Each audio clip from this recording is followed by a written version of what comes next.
என் நெஞ்சில் குடியிருக்கும் பெரம்பூர் தொகுதி மக்களே, பெண்கள் பாதுகாப்பு இல்லாத, சட்டம் ஒழுங்கு சரியில்லாத, போதைப் பொருள் அதிகமா இருக்கிற நம்ம தமிழ்நாட்டை நம்ம காப்பாத்தியே ஆகணும்.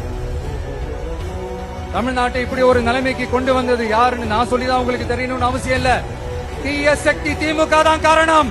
நம்ம பொம்பளை பிள்ளைங்களா ராத்திரில டாய்லெட் கூட போக முடியல. போயிட்டு வர கேப்ல என்ன நடந்துருமோ என்ன ஆயிடுமோ பதட்டத்தோட இருக்க வேண்டியதா இருக்கு.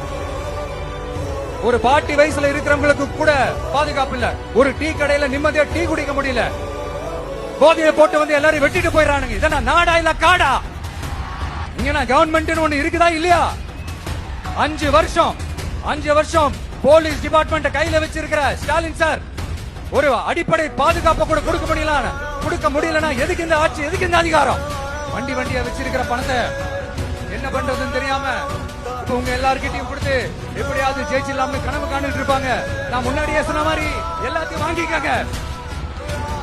வாங்கிக்கிட்டு அவங்க காதுலயே விசில ஊதி அனுப்புங்க. எப்படி? அவங்க செவல்லையே விசில ஊதி அனுப்புங்க.